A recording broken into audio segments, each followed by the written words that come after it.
Segunda-feira, 8 de agosto. Meu querido irmão, minha querida irmã, estamos entrando na sua vida e muito gostaríamos de entrar no seu coração para aí semear a palavra de Deus, que é sempre a grande orientação para a nossa vida.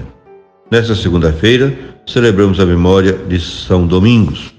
E a liturgia nos apresenta o Evangelho de São Mateus, capítulo 17, versículo de 22 a 27.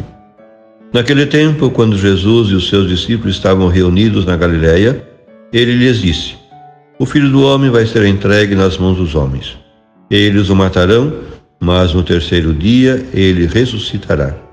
E os discípulos ficaram muito tristes. Quando chegaram a Cafarnaum, os cobradores do imposto do templo aproximaram-se de Jesus e perguntaram: O vosso mestre não paga o imposto do templo? Pedro respondeu: Sim, paga. Ao entrar em casa, Jesus adiantou-se e perguntou: Simão, que te parece? Os reis da terra cobram impostos ou taxas de quem? Dos filhos ou dos estranhos? Pedro respondeu: Dos estranhos. Então Jesus disse: Logo, os filhos são livres. Mas para não escandalizar essa gente, vai ao mar, lança o anzol e abre a boca do primeiro peixe que tu pescares. Ali tu encontrarás uma moeda. Pega então a moeda e vai entregá-la a eles por mim e por ti. Meu querido irmão, minha querida irmã, o Evangelho de hoje consta de dois temas distintos com mútua referência, como veremos a seguir. O primeiro é o anúncio, já o segundo, que Cristo faz da sua morte e ressurreição, ponto que vimos em outras ocasiões. O segundo tema é o imposto do templo, sinal de lealdade à religião judaica. O pagamento anual do imposto do templo de Jerusalém para a manutenção do culto era obrigação sagrada de todo israelita homem a partir dos 20 anos, inclusive estando fora da Palestina. O seu custo era o salário de 2 dias de trabalho. Cobrava-se em março, antes da Páscoa. Quando os cobradores do imposto perguntam a Pedro, em Cafarnaum, se o seu mestre pagava o imposto, o apóstolo não tem dúvidas em responder afirmativamente. E já em casa, Jesus adianta-se a perguntar-lhe: Que te parece, Simão? Os reis do mundo, no caso os romanos, a quem cobram impostos e taxas? Aos seus filhos ou aos estranhos? Isto é, aos seus súditos ou aos estrangeiros dos povos submetidos? Pedro respondeu: Aos estranhos. Então os filhos estão isentos, conclui Jesus. É a frase-chave do episódio porque contém a ideia central da passagem.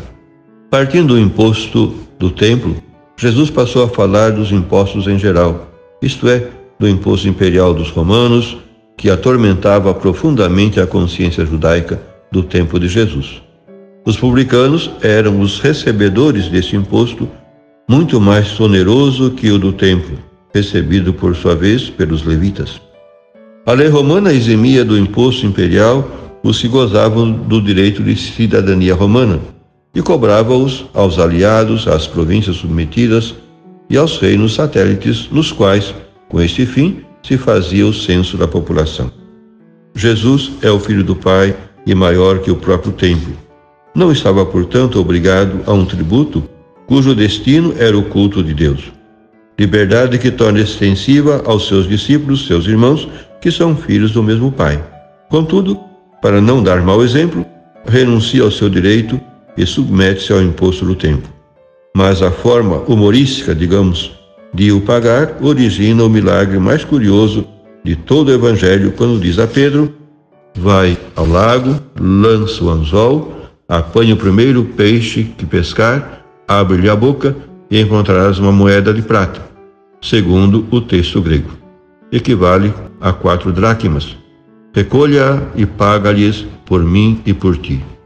Todo episódio parece refletir a atitude dos judeus-cristãos da primitiva igreja a respeito da contribuição religiosa.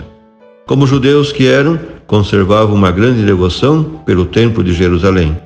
Mas, à medida que o cristianismo nascente se distanciava da sinagoga, aumentava o número dos partidários da emancipação cultural. Ideia que não era, portanto, exclusiva das comunidades helenistas de São Paulo. Se os judeus-cristãos da comunidade de Mateus continuaram durante algum tempo a pagar o imposto do templo, era como Jesus, para não escandalizar, não por sentirem-se obrigados. Por fim, rezemos. Nós te louvamos, Pai, por Jesus Cristo, que nos resgatou da morte e nos fez teus filhos, livres no Espírito para te amar e amar os outros.